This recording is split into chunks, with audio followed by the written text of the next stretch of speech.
All right, guys. It's summer 1998. You're on a hot date with your best girl, boyfriend, waifu, body pillow, whatever you're into. It's going great. Stop into a store. You take out your Velcro wallet, trying to be smooth. That was the style at the time. And then you whip it out for everyone to see. Your brand new Coca-Cola card. And then you're kicked right out of that bodega because no one really took this thing or no one even really knew what it was. Anyway, welcome to Card Lounge, guys. We're going to showcase trading cards, old and new, dead or alive. And we're going to give it a first sponsor today, which once again is nobody, which is fine. Definitely not Coca-Cola because it's still got a day job, and this channel is as widely known as the Coca-Cola Card itself.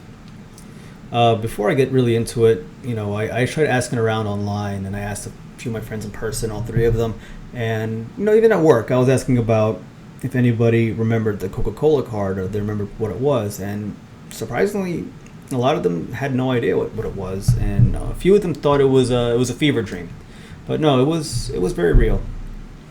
So we all love when I'm admiring it now. Still, it's actually still really cool. A lot of us love when our favorite brands have a contest. They have some kind of giveaway, no matter how rigged it might be. I'm looking at you, McDonald's Monopoly, but the Coca-Cola card was a pretty cool one. Honestly, it had a lot of potential, but it never really lived up to it.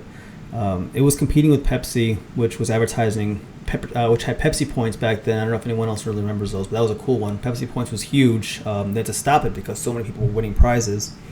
Namely, they even offered a Harrier jet, like a full-on Harrier jet for 7 million Pepsi points. Somebody actually got enough points for it. It went to court. It was a huge deal. Definitely look it up. But unfortunately, Coca-Cola card went the way of the Beanie Baby really, really fast. The card itself was a really fun promotion, and it was a weird one. It was more weird than fun, come to think of it. It was also a big lesson in reverse psychology. The main ad of the Coca-Cola card, the main way they were advertising it, they had a few commercials that basically said, you can't have this. You're not cool enough to get it, and you know what? Only the cool guys who know will get this card. So a lot of people were like, all right, well, screw that. They didn't never even give you a way to get it. There was no real direction on how to get the card. It just would show up. So for a for a card promotion that was supposed to be really elusive, they printed out 55 million of these things, which basically was 1 in 4 or 5 people in the country at the time, population-wise. And I could be very wrong. I'm not really good with numbers, but still, 55 million seems like an awful lot. The way you got them was, they, like I said, they would show up. They would be in certain pizzerias. But how it began at the very beginning, which was kind of weird.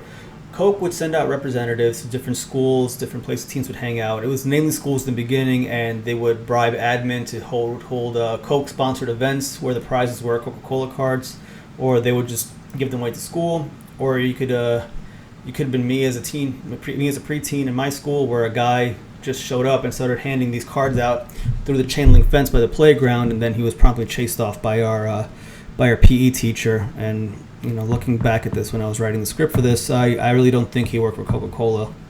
So that's something, But I had mine for a long time until I lost my wallet. So this was one of the few I can get my hands on. It's from Philadelphia. I went out and bought it. However, the one from New York for some reason was worth significantly more. I mean, I didn't think it was a big deal, but whatever. It is what it is. But yeah, they gave them out. And after the initial promotions weren't doing too good, then Coke just started leaving them behind at the different stores that would take the card. The card itself, like I said, it didn't do as much as they would hoped. I don't know what the whole excitement about it was in the beginning, but a lot of the offers here. I'm just gonna look into the card real quick. It was buy one get one half off, which is the worst of the buy one get ones. If you ask me, it's kind of insulting. They had a coupon, only one coupon here. For you buy a Coke, get some free nuts. There you go, right there. It expired not too long ago.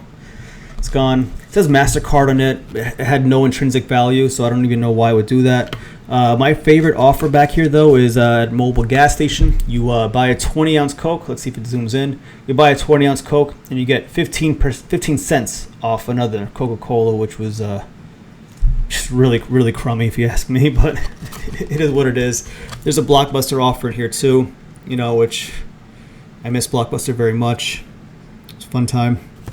One day. I'll come back one day. Yeah, it's that's most of the offers. It's almost all buy one get one. You know. Oh wait, here's one. It's you go to the Baltimore Zoo, you present a label from a 20-ounce bottle of Coke. Then you buy 3 adult admissions. You get the 4th one free. Limit to 1 free admission. So I guess you just had to have the Coke label, and that was it. Now let's take a quick look at the card itself. The card itself feels like a little flimsy, very very thin plastic gift card. It's thicker than the card stock, but it's also nowhere near as thick as a regular credit card.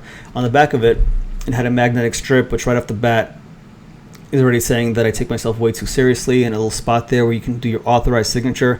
Most of the signatures were done by teenagers, so I don't know what was authorizing what.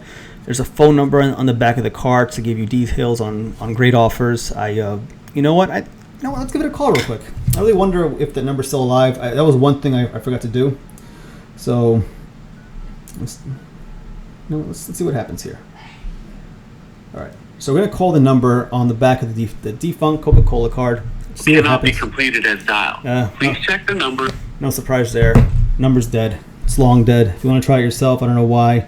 It's 1-800-388-3887. I don't know why we're doing this right now, but you know what? Why not? Just why not? All right. So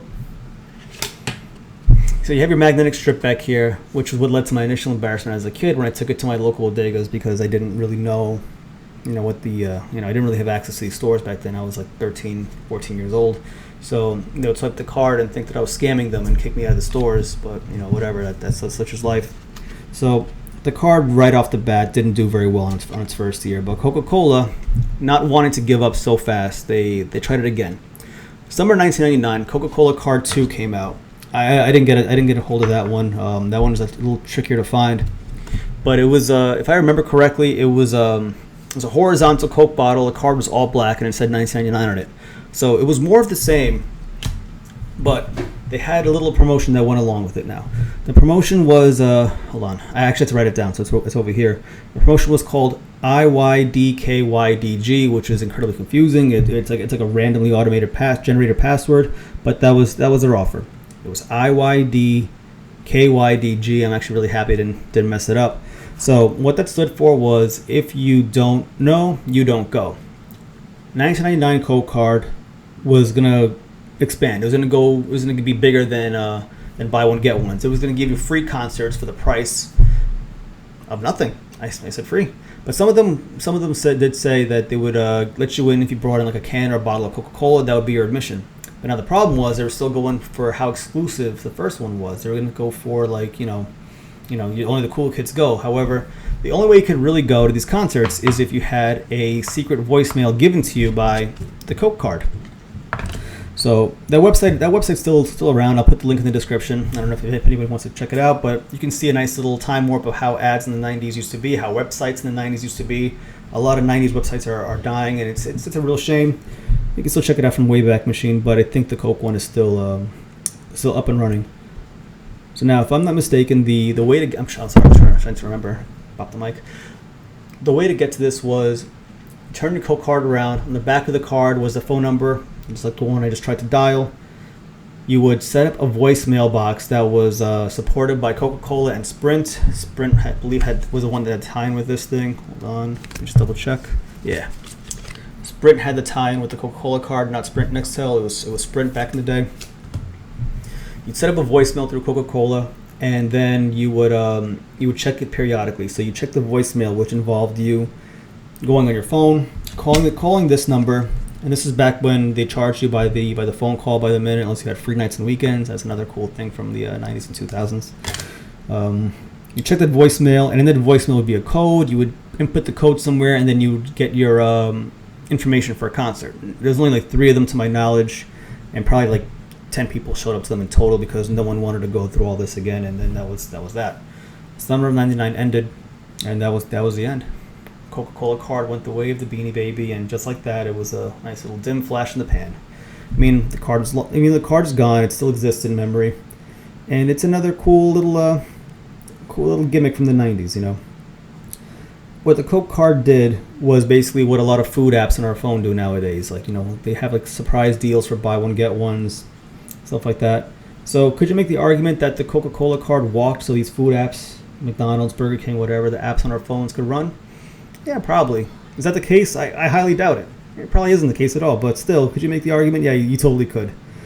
These cards were a lot of fun. You know, actually, when I reached out to someone and bought them, you know, she gave me 4 of them for the price of one. You know, I only bought one, but you just threw a bunch in there.